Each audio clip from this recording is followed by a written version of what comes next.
1, 2, go!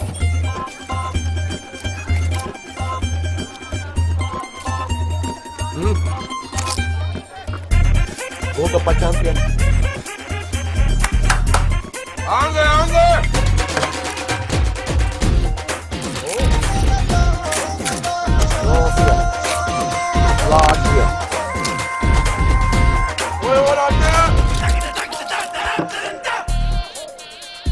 कई बार ठग लो तो छोड़ दो हार दे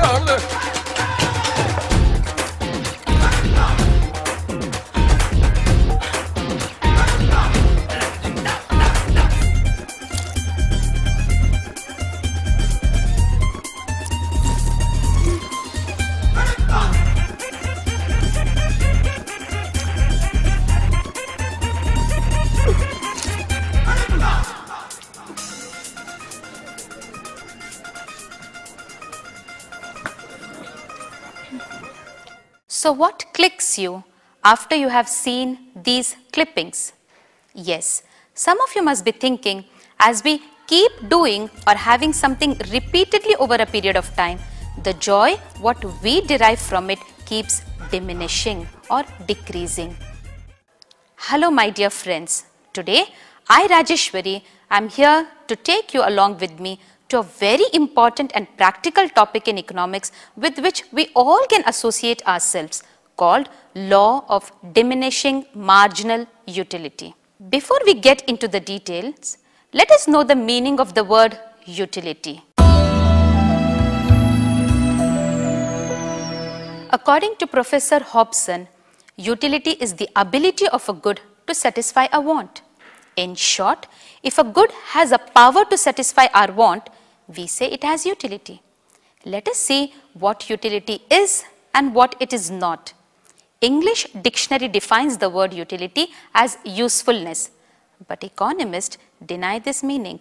We can clearly see with an example. An addicted person has a very high utility for liquor, drugs or cigarette, but it is highly harmful for the health. So high utility but least useful. Same way, some people define utility as pleasure. Higher the utility, higher is the pleasure derived. But let's think, when I am unwell, the utility for bitter medicine and painful injections are very high, but from no angle they provide me pleasure. So we know utility is not pleasure nor usefulness. Now let us see what utility is. It is a want satisfying power of a commodity. It is also subjective in nature, that it changes from person to person. For example, going to KFC and having chicken may provide high utility for a non-vegetarian, but the same thing will give me a 0 or a negative utility being a vegetarian. Once we understood the meaning of utility, let us see the meaning of marginal utility. Marginal utility is the additional utility derived from the consumption of one more unit of a given commodity. It means if the first chocolate gives me 20 utils and 2 chocolates together gives me 36 utils, the marginal utility for the second chocolate will be the addition over the first, that is 36 minus 20, which is 16 utils. Now let us see what total utility means. Total utility refers to the total satisfaction obtained from the consumption of all possible units of a commodity. For example, the first chocolate gives me 20 utils and the second 16 utils. The total utility of 2 chocolates will be 20 plus 16, which will be 36 utils. Keeping the concept of total utility and marginal utility in mind, let us start with the statement of law of diminishing marginal utility, that is the law of DMU. This law was first given by a German economist H. Gossen. The law of DMU states, as we consume more and more unit of a commodity, the utility derived from each successive unit, that is marginal utility, goes on decreasing. That is, in simpler word, the more I have, the less I want to have more of it. Let's understand this statement with the help of an illustration. We will draw a table with 3 columns. The first column depicting the units of chocolate, the second the marginal utility, and the third total utility. Both the second and the third are in terms of utils, which is the measure used for utility. Let's assume the marginal utility of first chocolate is 20, the second 16, third 10, fourth 4, and fifth 0, the point of satiety, and sixth -6, leading to disutility. From these figures, we can clearly see that as we keep consuming more and more of a given commodity, its utility is diminishing. Now let us derive total utility from marginal utility. For first chocolate, total utility will also be 20. After the consumption of second chocolate, the total utility will be 20 plus 16, that is 36 utils. 3 chocolates will provide the total utility of 20 plus 16 plus 10, that is 46 utils. Same way, total utility for 4 chocolates will be 50, 5 will also be 50, and finally total utility for 6 chocolates will be 44, that is 20 plus 16 plus 10 plus 4 plus 0 minus 6. Hope you all understood. Now let me test you. What will be the marginal utility of the third chocolate? Simple. Additional utility of third over the second. That is, total utility of the third minus the total utility of the second. 46 minus 36. So answer will be 10. Now next question.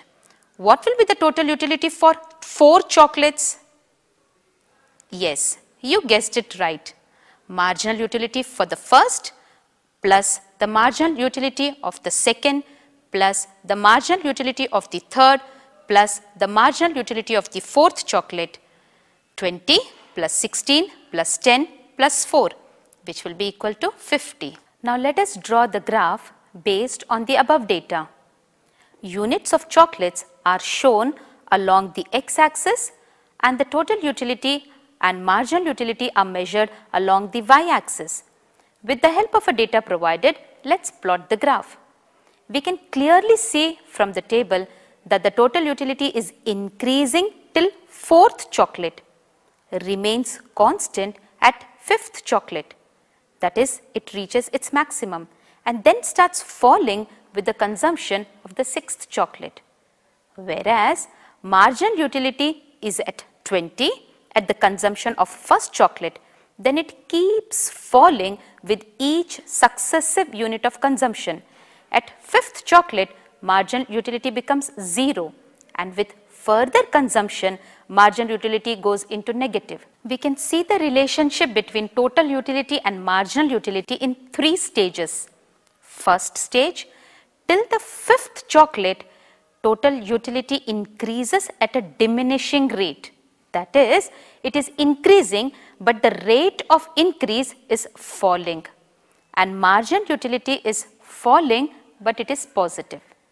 Second stage, at the 5th chocolate, we can see total utility is at its maximum and marginal utility is at 0, the point of satiety.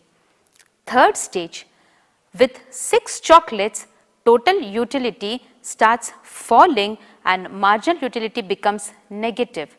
We can clearly see marginal utility is decreasing with each successive unit of consumption, and this occurs because of law of diminishing marginal utility. Now one may deny this law and may say, this law doesn't work for me. I just love collecting stamps. I just love reading novels. I just love listening to songs. Every additional unit is providing me more and more utility. Where is the law of DMU working for me? So to make it clear, let me introduce the assumptions on which this law is based.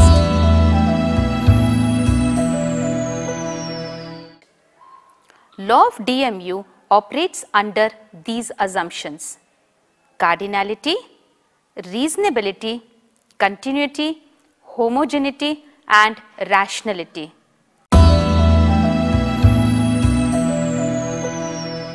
Assumption of cardinality. We are assuming that utility of each successive unit can be measured in cardinal terms, that is in numbers, like first chocolate gives me 20 utils, second gives me 16 utils, and so on. Assumption of reasonability. Suitable size and reasonable size should be taken into consideration. Too big, like a jug of water or a small spoon of water, may violate the law, because first jug of water itself may give you negative utility and 20 spoons of water may still provide increasing marginal utility. So a reasonable size has to be taken. Let's say a glass of water rather than a jug or a spoon of water. Assumption of continuity.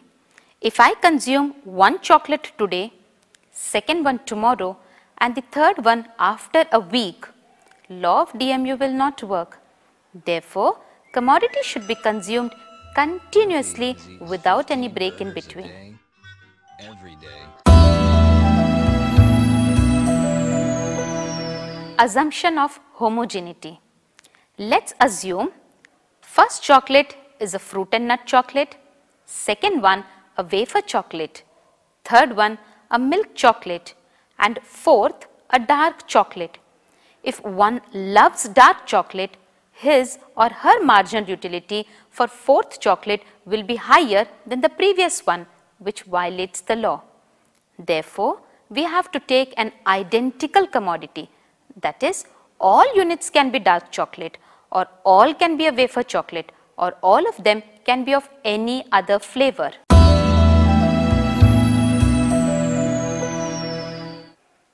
Assumption of rationality.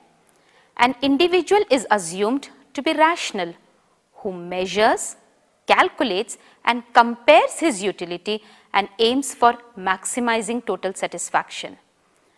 Beside all these assumptions, we are also assuming the marginal utility of money, price of a commodity, and the income of a consumer to be constant. If we keep all these assumptions constant, then only the law of DMU will work. Now try this out.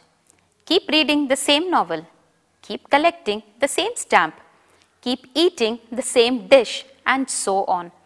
You will see that MU will surely diminish and with every successive unit of consumption. To conclude, this law always makes me think and wonder, is there anything in this world which is an exception to this law?